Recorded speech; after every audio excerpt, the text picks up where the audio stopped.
중국 경제가 안 좋다는 말씀을 드리는 이유는 중국인들의 심리가 산불 심리가 확연하게 형성이 돼 있다. 중국 정부의 정책에 대한 불신이 강해진 거예요. 2, 3선 도시는 40% 이상이 떨어졌고요. 베이징이나 상하이는 나름 방어를 했는데 올해 초부터 베이징, 상하이도 무너지기 시작했어요. 자, 그럼 지금 2024년 이제 7월 이제 벌써 중순이죠. 지금 중국 경제 어떻고 소비, 투자, 수출 어떤 상황인가요? 중국 경제 안 좋죠. 제가 현장도 자주 가는데, 그러니까 수출, 투자, 소비 이렇게 얘기하잖아요. 일단 수출은 계속해서 이제 중국 제재, 근데 앞으로 더 안 좋아요. 트럼프 돌아오면 더 안 좋아지겠죠? 이제 수출이 중국의 뭐 과거에 중국 경제 성장의 가장 중심이었다라면 지금은 이제 수출은 이제 큰 역할을 못 하고 있고, 결국 중국 경제는 이제 우리가 소비죠, 소비. 소비. 중국 14억인이 돈을 쓰는 소비로 할 수 있고, 그 다음에 나머지 부분들 투자가 이제 메꿔주고 있다. 그런데 중국 경제가 안 좋다는 말씀을 드리는 이유는 일단 가장 결정적인 게 코로나로 인해서 중국 소비자 심리, 중국인들의 심리가 이제 산불 심리가 확연하게 지금 뭐 형성이 돼 있다. 산불 심리라는 게 뭐냐면 이 불신, 중국 정부의 정책에 대한 불신이 강해진 거예요. 왜냐하면 그때 막 코로나 방어하면서 막 강제 봉쇄했잖아요. 그런 이제 불신. 그다음에 불안감. 내가 회사에 잘리면 어떻게 하지? 지금 중국의 지금 PPI 부분에 있어서도 계속 지금 한 21개월째 계속 지금 뭐 역성장, 마이너스 성장을 하고 있거든요. 그만큼 소비가 안 되니까 물건을 더 안 만들게 되는 거고, 그러면 더 이제 떨어지게 되는 것들이죠. 그러면 기업이 더 안 좋아지는 거죠. 그래서 이제 불안감이 더 강해지는 거예요. 그 다음에 이제 불확실성. 지금 올해 글로벌 경제도 안 좋지만 중국 경제가 더 안 좋으니까. 그래서 불신, 불안감, 불확실성으로 인해서 중국인이 돈을 안 쓰고 있다. 뭐 하느냐? 은행에 돈을 저축을 하고 있다는 거죠. 중국인들이 뭐 가성비 초저가 상품 위주로 찾는데 그런 게 진짜. 그러니까 이제 안 팔리니까 계속 지금의 중국의 키워드는 무조건 싼 거. 왜냐면 안 쓰니까. 그러니까 젊은 애들도 돈을 안 쓰니까. 지금 중국에 안 쓴다는 게 그만큼 돈이 없다는 거겠죠? 일단 돈도 줄었고. 돈 줄은 거에 대한 이야기부터 먼저 할까요? 일단 부동산이 떨어졌잖아요. 그러니까 우리가 자산 말하는, 가치가 떨어졌죠. 우리가 말하는 이제 실물 자산이 있고 금융 자산이 있는데 실물 자산인 부동산이 지금 엄청 떨어졌죠. 그러니까 이제 예를 들면 작년에 대비 똑같은데 지금 실물 자산이 떨어진 거죠. 지금 2, 3선 도시는 40% 이상이 떨어졌고요. 사실 방어를 했던 건 베이징이나 상하이는 나름 방어를 했는데 올해 초부터 베이징, 상하이도 무너지기 시작했어요. 그래서 지금 뭐 고점 대비 한 25%까지 떨어졌다고 지금. 그러니까 전부 다 이제 실물 자산이 지금 줄어들었죠. 그다음 또 하나가 이제 금융 자산 주가가 떨어졌죠. 주가가 지금 가장 고점 대비 거의 한 5조 달러가 날라갔으니까. 그래서 지금 이렇게 떨어졌으니까 일단 돈도 자산이 줄어들었고, 그다음에 아까 불확실성, 불안감 때문에 돈을 안 쓰기 시작하는 것들이죠. 이게 지금 같이 맞물리는 거죠. 중국 은행에 잠자고 있는 돈이 얼마나 될 것 같습니까? 돈 안 쓰고. 중국인들이 그냥 저축해 놓은 거. 어느 정도 규모일까요? 중국 은행에서 잠을 자고 있는 중국인들이 지금 저축으로 인해서 은행에서 계속 항상 주체 못하겠는데 인구가 너무 많으니까. 그러니까 한 4경 우리 또는 4경 한 3, 4. 제가 상상할 수 없는 숫자가 많네요. 경. 네, 경이니까. 드러나 보셨던 경. 그런 상태라는 거죠. 때문에 지금 이런 상태이기 때문에 지금 이제 소비가 지금 안 되고 있는 것들이 있죠. 그죠? 그래서 수출, 투자, 소비 다 안 좋은 거죠. 안 좋은 상태에 있다. 수출 같은 경우도 좀 더 예를 하나 들면 작년에 중국 수출이 2023년도에 한 0.6% 꾸역꾸역 성장을 했어요. 그 성장한 배경이 딱 두 가지의 축이 딱 받쳐줬기 때문에 가능해. 하나는 전기차, 배터리, 태양광 패널. 이게 가장 지금 미국이나 유럽에서 계속 지금 때리고 있는 관세 때리겠다고 하는 이런 분야거든요. 지금 비아디도 지금 한국 시장 곧 들어온다고 지금 하잖아요. 이게 지금 밀어내기 해가지고 이게 전년 대비 거의 30% 성장을 했고요. 또 하나가 지금 한국도 지금 계속 난리가 난 공습이 일어나고 있는 바로 알리테무신 직구 플랫폼들이 지금 막 뿌리대는 것. 요게 이제 성장하면서 구역구역 만들어냈는데 지금 6월 달 정도는 약간의 조금은 이제 성장을 했어요. 이것도 계속 중국 정부가 이제 밀어내고 있는 것도 있다. 그래서 이제 하고 있는데 그래서 수출이 일단은 전반적으로 좀 버거운 상태. 그러면 중국 믿을 거라고는 투자랑 소비인데 투자는 또 함부로 돈을 많이 쓰다가 다시 부메랑으로 돌을 수가 있기 때문에 그럼 중국은 전반적으로 과거의 수출 주도형에서 이 내수 소비 유도로 성장을 했거든요. 중국 GDP 전체에서 많을 때는 거의 한 68%까지 GDP를 지키고 있었는데 지금 우리가 얘기했던 소비가 어떻게 된다고요? 네. 안 되고 있으니까 바로 지금 안 좋은 거. 그러니까 당연히 악순환인 거예요. 돈 안 있으니까 부동산 사요, 안 사요? 안 사. 안 사죠. 그럼 더 떨어져. 질문을 해요. 질문을. 우리가 중국 유명한 개인 매체 우샤오보라는 영향이 있는 우리 김 작가님처럼 네. 매우 이렇게 개인 매체 유명하신 분이 그분이 이제 워낙 크다 보니까 그러니까 이제 매년마다 이제 뭐 중국인의 뭐 중상층 신백서 이런 걸 발간을 해요. 조사를 해보니까 2023년도에 집 살래요, 안 살래요? 60%가 안 삽니다. 네, 뭐 할 건데? 저축할 겁니다. 그러니까 단편적으로 지금 중국 경제가 지금 안 좋다라고 좀 볼 수 있다. 이렇게 보시면 되겠습니다. 자, 그래서 지금 중국의 상황을 과거 소련과 비슷하다고 얘기하는 사람도 있다고 하던데 진짜인가요? 아, 그거는 그렇게 보시면 안 되고 네. 자꾸 일본에 비유를 하시는 분, 과거 잃어버린 20년. 네. 형태는 비슷해 보이긴 하는데 일본하고 약간 좀 다릅니다. 그 다음에 중국이 일본이 어떻게 하는 거, 그러니까 미국이 일본을 저렇게 이제 만들고, 일본이 저렇게 잃어버린 20년 출발은 플라자비. 플라자비거든요. 그죠? 그렇기 때문에 이제 미국이 갖고 있는 달러의 패권이죠. 그 달러 패권에 대한 부분들이 중국은 워낙 있기 때문에 그래서 완전 자본시장을 오픈하지 않는 게 중국입니다. 그래서, 일본하고도 다르고 지금 과거에 소련하고 이제 비교를 하시는데 중국 과거에 지금 뭐 소련하고는 체제 자체가 기본적으로 그냥 우리 여러분 중국을 사회주의로 보시는데 사회주의는 맞는데 이 전반적인 시스템 이런 것들은 조금 다르거든요. 그래서 그렇게 보시는 것은 너무 중국 경제에 대한 이해도 그다음에 중국이 돌아가는 메커니즘을 잘 모르고 하시는 이야기다라고 이제 비슷한 측면의 것도 있다고 하더라도 그걸 가지고 그냥 같이 퉁 쳐서 이렇게 하는 거는 아닌 것 같습니다. 자, 그럼 중국 경제 성장이 이토록 낮아진 근본적인 이유랑 혹시 뭐 시진핑 정부의 정책으로 인해서 일어난 것들도 있는 건가요? 일단 경제 이야기를 좀 더 해볼게요. 지금 중국 경제 성장이 최근에 지금 이슈입니다. 중국 2분기 성장률이 발표됐어요. 어떻게? 4.7%. 4.7%면 높아요, 낮아요? 4.7%면 뭐 중국 입장에서는 좀 낮게 여길 수 있는데 이 시장 예상치보다 높게 나왔나요? 낮게 나온 거죠. 낮게 나왔구나. 그래서 지금 시장에서는 야 중국 결국 무너진다 뭐 이런 이야기인데 지금 1분기에 또 5.3에서 이번에 시장에서 5.1% 한 5% 잡았거든요. 근데 4.7이니까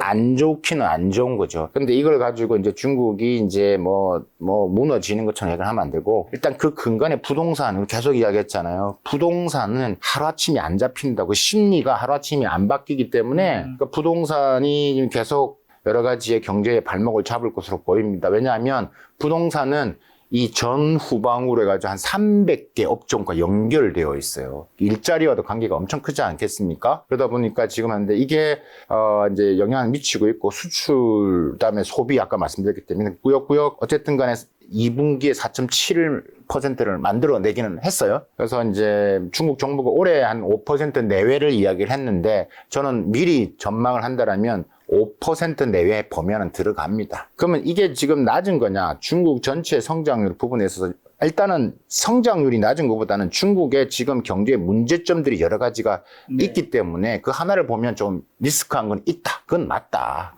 그래서 아까 부동산도 말씀드렸고 성장에 가능하기 위한 여러 가지 이 잠재력이라는 게 있는데 지금 너무나 지금 소비자의 심리가 지금 워낙 지금 안 좋기 때문에 이게 4.7에서 3분기에 더 떨어질 경우는 이게 좀 심각한 문제죠. 중국이 왜 그러냐면 5% 성장을 자꾸 강조하는 이유는 1% GDP 성장률이 고용 유발 효과가 한 250만에서 한 300만 명 나옵니다. 중국이 매년마다 쏟아지는 대학 졸업생들이 엄청난, 여기 나오는 한 1200만 명 이상이 졸업을 합니다.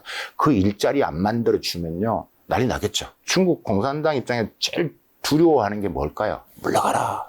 이거지 않겠습니까? 배고프면 사람이 보이는 거 없을 거 아니에요. 그러니까 일자리를 만들어야 돼요. 5%는 무조건 만들려고 한다. 그래서 이제 이런 부분에서 좀 일단은 좀 설명을 좀 드리고 싶고, 그럼 중국 경제 성장이 낮아진 게 시진핑 정책 때문이냐? 그렇게 보시면 안 되고, 이거 일단은 사실 중국 전체적으로 경제 성장률을 봤을 때 이미 중국은 GDP 성장률이 계속 떨어질 수밖에 없는 구조에 있습니다. 네. 사실 이제 중국 경제를 볼 때, 이 절대적인 성장률을 보면 사실 좀 안 됩니다. 왜냐하면, 제가 뭐라고 하냐면, 절대적인 경제 성장률을 보지 말고, 이 성장의 크기를 봐라. 이렇게 하는데, 예를 한번 들어볼게요. 시진핑이 5세대 지도부예요. 그러면 3세대 지도부인 이 짱저민 시대, 그때가 언제냐면 1993년에서 2002년도, 요때 중국이 평균 10% 이상 성장을 했어요. 쭉쭉쭉 올라왔을 때였습니다.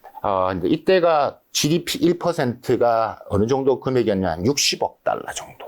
그리고 4세대 우리가 말하는 후진타워 시대 때. 후진타워 하면 이제 2003년에서 2012년 정도. 요때 10년이 평균 한 8% 성장을 했거든요. 네. 이때 GDP 1% 얼마냐? 170억 달러. 그럼 시진핑 왔을 때는 얼마냐? 평균적으로 그냥 계산해보면 한 1,500억 달러. 그러니까 과거에 10% 성장할 때 1%의 GDP 1%가 뭐 아까 160억 달러, 뭐 아까만 뭐 60억 달러 이 정도인데 지금 시진핑 때는 1,500달러이기 때문에 이게 시진핑 정책에 의해서 내려간 거냐? 그렇게 보는 것은 경제학적으로 맞지가 않는 말이다. 그러니까 이미 덩치가 많이 커졌고 네. 이게 이제 그래서 GDP 전가율이 예전처럼 중국 10% 성장을 할 수가 없습니다. 그러니까 5% 성장을 어떻게 유지를 해 나가면서 꾸준히 갈 것이냐가 핵심인 거지. 그래서 시진핑 정책의 문제가 물론 시진핑 정책에 여러 가지로 우리가 봤던 뭐 규제나 이런 것들은 문제가 될 수 있죠. 네. 그런데 과거에 있는 뭐 우리가 말하는 벤처 산업들 이런 부분에 있어서의 성장은 뭐 했는데 그게 규제를 한다든지 뭐 빅테크 기업들 규제 이런 것들 혹은 뭐 공동 부유 네. 이런 것들이 사람 심리적으로 조금은 어려움을 줄 수는 있었고 나름의 원인 제공을 했을 수는 있는데 시진핑의 정책이 중국 경제 성장률을 낮게 만들었다. 이렇게 보는 것은 좀 맞지는 않다. 근데 원동력을 조금 이제 시장의 심리를 위축시킨 것은 제도적으로는 있었다.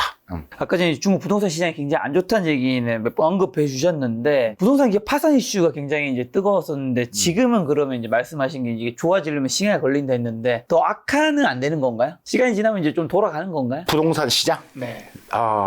시간이 걸릴 것 같습니다. 그러니까 여러분 시청자분들도 보실 때 중국 부동산 시간 오래 걸립니다. 그건 중국 정부도 알고 있습니다.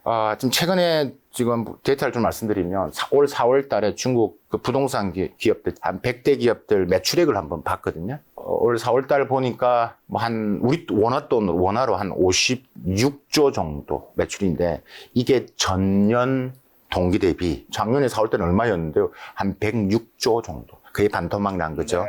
그만큼 안 팔린다는 이야기죠. 그러니까 심리적으로 계속 굳어있기 때문에 부동산 시장이 시간이 걸린다. 이번에 우리가 관심을 가지고 봤던 삼중전에서도 중국 정부가 뭐 강력한 양적 완화를 돈을 엄청 풀어가지고 그렇게 안 한다는 이야기죠. 그래서 이 부동산 정책은 지금 계속해서 지금 여러 가지 이미 나왔는데 시간이 좀 걸릴 것 같습니다. 하루아침에 해결되기는 어려워 보인다. 그럼 중국 정부가 뭐 부동산을 직접 매입한다라는 건 맞나요? 이게 이제 매입을 이제 이거 공공주택, 그러니까 이제 일종의 우리 같으면 판자촌 같은 거. 그러니까 일단 공공주택을 만들어서 조금 못 사는 사람들, 대학생들, 그런 식의 주변에 있는, 시내가 아니라 주변에 좀 외곽에 있는 것을 해서 전반적으로 지금 남아도는 그러니까 이런 것들을 조금은 이제 한 10%를 정부가 해결하려고 하는 모습. 그게 또 돈이 적게 들고, 돈도 적게 들겠긴 하지만 조금 명분이 있잖아요. 또 공공주택을 제공하는, 그쵸. 그런 부분에서 이제 그런 측면이 있는 거죠. 그러니까 돈을 확 풀어가서 무조건 뭐 정부가 뭐 다 하는 것처럼 이거는 시진핑 정부에서 보는 방향성에 안 맞기 때문에 그럴 가능성은 낮다. 자, 그럼 미중 갈등이 있고 하니까 중국에 있는 해외 기업들은 지금 중국에서 빠져나가려고 하나요? 어떻게 하나요, 이제는? 중국에 나가 있는 외국 기업들 말씀하시는 네, 거죠? 맞습니다. 제가 이제 확실히 말씀드릴 수 있는 게, 일단은 탈중국 하는 기업군들도 있고요. 그러니까 이미 이제 노동 집약 경쟁력을 상실한 기업들. 예를 들면, 뭐, 이미 자동차 같은 경우는 중국은 안 되기 때문에 외국계 자동차 기업들, 우리 지금 현대자동차도 마찬가지인 것처럼 뭐 이런 것들. 그다음에 중국, 그러니까 시장에서 계속 지금 밀리고 있고, 뭐 노동 집약형이 좀 포함이 된 자본 집약형 산업들, 장치 산업들, 이런 부분들 같은 경우는 이미 탈중국이 많이 시작됐다라고 보여지고요. 그다음에 특히 미국 말씀하셨듯이 미국 대중국 제재에 또 관련 있는 기업들 같은 불안하니까 그러니까 당연히 이제 주변에 있는 베트남이라든가 인도 이렇게 가는 게 맞습니다. 그 탈중국 맞는데 그럼 우리가 지금 매체에서 보는 건 다 나가느냐? 그렇지는 않습니다. 또 들어가는 업종도 있습니다. 그러니까 예를 들면 바이오 업종도 들어가고 있고요. 중국에 들어가고 있고요. 그다음에 내수 유통 부분들 특히 소비 중국인들이 소비를 안 하고 있지만 어쨌든 소비 유통 부분에서는 또 어쨌든 중국 시장만큼 큰 데가 없잖아요. 그러니까 또 그렇게 들어가는 기업들도 있죠. 근데 달라진 거는 제가 이제 대학 교수로 오기 전에 이제 중국 현지에서 뭐 대사관에서 또 기업 담당관을 했기 때문에 기업들 뭘 제일 또 어떻게 뭐 알 수 있는데 그때하고 다른 게 뭐냐 기업들이 중국 진출해도 요즘은 이야기를 잘 안 하려고 합니다. 부담스러워해요. 괜히 잘못해가지고 한국 기업이다라면 싸도 혹시 또 터지면 우리 죽어요. 그러니까 이제 돈을 벌어도 벌었단 말을 잘 안 하고 이런 게 있습니다. 이렇게 때문에 하고 일본 기업들 제가 봤는데 일본에도 탈중국하는 일본 기업들의 중국 내에 들어가 있는 기업들 제가 데이터를 한번 돌려보니까 나가는 기업들도 많지만 아까 말씀드린 업종별로 또 들어가는 기업들도 있다. 예, 그래서 결국 기업은 뭐야? 돈이 있으면 들어갑니다. 결국은 그런 말을 좋아하는데 돈에는 사회주의와 자본주의의 꼬리표가 없다라는 거죠. 그러니까 미국 하는 거 보십시오. 그러니까 스타벅스가 지금 중국에 한 6,500개 있는데 9,000개 만들겠다. 스타벅스 CEO 가서 막 중국 가서 하고 우리 저 팀쿡 애플. 직접 문 열면서 환영한다고 막 하고 있고. 그러니까 뭐 돈 버는 게 최고죠, 그죠? 뭐 그 돈에 뭐 이게 중국에 번 돈 없다는 거죠. 저 올해 상반기가 이제 중국 붕괴 이야기 관련된 것들이 굉장히 많이 나왔는데 그럴 가능성이 있는지랑 혹시나 있다면 붕괴 시나리오는 어떻게 될까요? 일단 결론적으로 지금 다른 붕괴 시나리오가 워낙 많은데 지금 중국 내 지금 뭐 아까 뭐 2, 3선 도시에서 이미 45% 이제 부동산이 떨어지고 있고 그건 팩트고요. 베이징 상하이도 25% 그것도 이제 맞는 이야기인데 그렇다고 해서 중국이 무너지느냐? 그러니까 이제 흔히들 말하는 중국이 다 쪼개져가지고 이렇게 될 것이냐? 절대 그럴 리는 없습니다. 이거는 중국의 체제를 잘 모르시고 하시는 부분인데 중국이 리스크가 있고 그다음에 중국 경제 어려운 건 맞는데 중국이 무너질 것이냐? 라는 것은 일단은 결론적으로는 그 가능성은 매우 낮다. 그건 저뿐만 아니라 대부분의 전문가들이 그렇게 봅니다. 중국을 아시는 분들은. 근데 그거는 정확한 표현을 쓴다면 미국도 중국이 망할 거라고 보지 않는다. 이건 정확히 보셔야 됩니다. 자, 시나리오 얘기해 볼게요. 시나리오는 사실 예전부터 많았습니다. 예를 들면 2001년도 중국이 WTO 가입할 때 어떤 시나리오가 있었냐면 미국은 사실 내부적으로 어떤 고민이 그때 중국을 WTO 가입시키지 말았어야 했어요. 사실 중국의 넘버 2로 만든 것도 미국이거든요. 그러니까 지금의 중국을 만든 건 다 미국이에요. 중국이 WTO 가입을 하면서 그 이제 혜택을 받아가면서 이 메이드 인 차이나를 전 세계에 뿌리면서 차이나 쇼크가 생기거든요. 그래서 중국이 쭉쭉쭉쭉쭉 올라온 겁니다.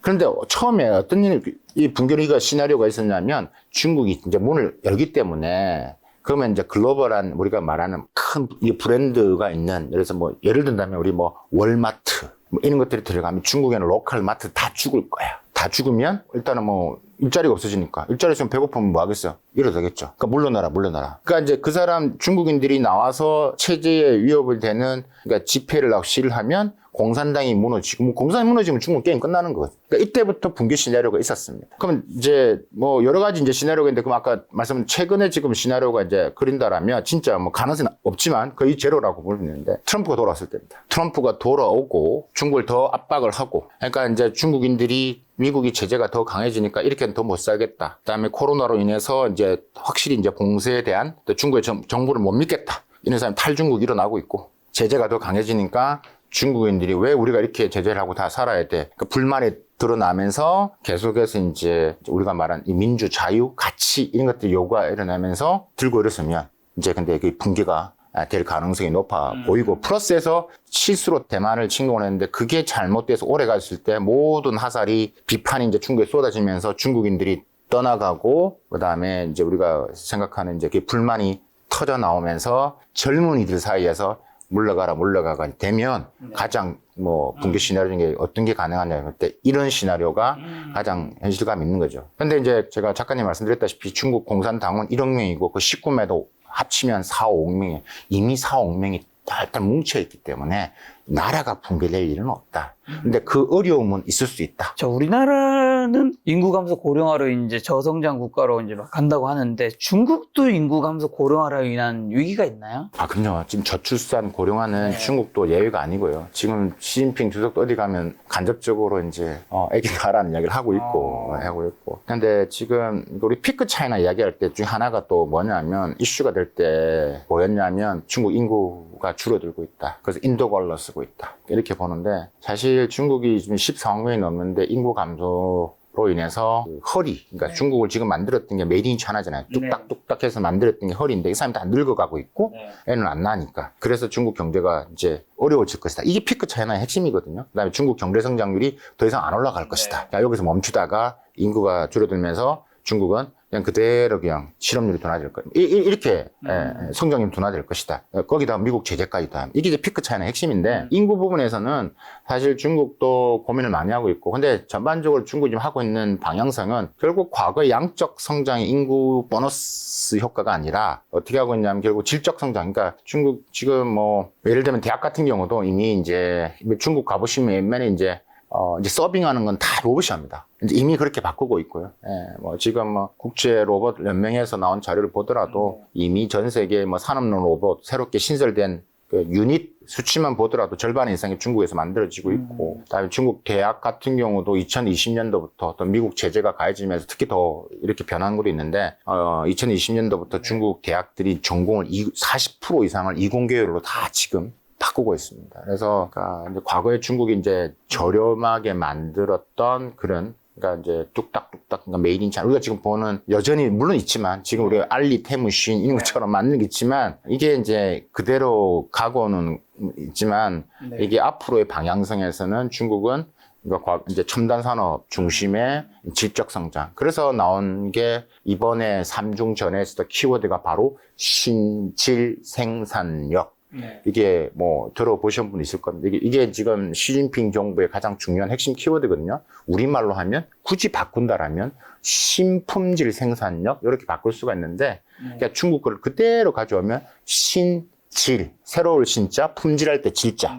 생산력 이거거든요. 그래서 이게 뭐냐면 결국은 산업의 성장 모델을 전통적인 이런 데서 업그레이드를 시켜서 제조 산업에서도 첨단 제조로 가겠다. 그러니까 이게 지금 여러분 매우 빠르게 지금 전환되고 있습니다. 실제로 그랬고요. 그래서 산업의 구조 성장 모델을 바꾸겠다. 이렇게 이제 가는 거기 때문에 인구 부분에서는 여전히 문제가 되고 있고 하고 있지만 이게 중국을 둔화시킬 정도로 가기에는 저는 너무 그는 좀 앞서서 보는 것 같다. 앞으로 제가 볼 때는 10년 큰 문제 없다. 자, 그럼 중국이 만약에 좀 무너지거나 무너지지 않더라도 힘들어지는 수는 있는 거잖아요. 그렇죠. 당연히. 지금도 힘들잖아요. 네, 동북아시아나 전 세계 국가들에 어떤 영향을 미치고 그다음에 가장 큰 타격을 받는 국가는 어딜까요? 뭐 저는 한국이라고 봅니다. 일단은 예를 들면 한국 시장이 지금 구조 자체가 지금 중국과의 너무 지금 연결 구도가 많기 때문에 그리고 수출입이 여전히 우리나라한테는 가장 중요하고 우리 투자 기업도 많이 나가 있고 일단 가깝다는 게 그전에는 장점이었는데 이게 중국이 성장되면 가깝다는 게 더 우리한테는 독이 돼서도 오고 있는 부분들이. 그러니까 우리가 준비하지 않으면 매우 큰 지금 파도가 몰려오고 있다라고 볼 수 있을 것 같고요. 지금 일단 중국이 이제 무너진다 뭐 이렇게 지금 질문을 하셨는데 중국이 지금 여러 가지 힘든 상황이기 때문에 그러니까 중국이 경제가 안 좋으면 중국과의 경제 통상적으로 지금 매우 지금 밀접해 있는 국가들은 다 영향을 받을 수가 없죠. 그다음에 중국 자체가 글로벌 경제에서 지금 하고 있는 기여도가 매우 높기 때문에 그러니까 일단은 세계 경제가 타격을 받을 수밖에 없습니다. 그 중에서 또 내려오면 대한민국이 가장 또 심각한 부분들이 크죠. 그래서 이 부분에 대해서는 우리가 지금부터 사실 조금은 준비를 좀 할 필요가 있다. 특히 걱정하는 게 제2의 차이나 쇼크거든요. 지금 우리가 보고 있는 알리테무 씨는 이제 시작이다. 저는 이렇게 보고 있습니다. 우리의 산업 생태계와 유통 생태계를 야금야금 지금 무너뜨리고 있고 지금 그것뿐만이 아니라 지금 뭐 우리나라 대한민국을 먹여 살렸던 뭐 8대 주력 산업들 이미 우리 정부가 인정하기 시작했습니다. 조선 산업이 우리나라를 추월했다. 인공지능이 한국보다 앞서 나오겠다. 사실 한국은 이게 글로벌 자료들을 보면 이미 그렇게 얘기를 하고 있는데 한국 정부가 예를 들면 대통령 산하의 과학기술자문위원회에서 우리 과학기술 부처에서도 이미 그런 자료를 이야기를 하고 있거든요. 그래서 지금 뭐 우리가 반도체하고 OLED도 중국이 이미 TFT LCD 디스플레이에서 이미 이제 우리나라를 추월했고요. 그럼 남은 게 지금 이제 OLED, 그 다음에 이제 반도체인데 점점점 이게 빨라지고 있다라는 겁니다. 그래서 이 부분에 대해서 조금 우리가 심각하게 지금 제2의 차이나 쇼크가 대한민국에 미치는 영향 부분에 좀 고민할 필요가 있다.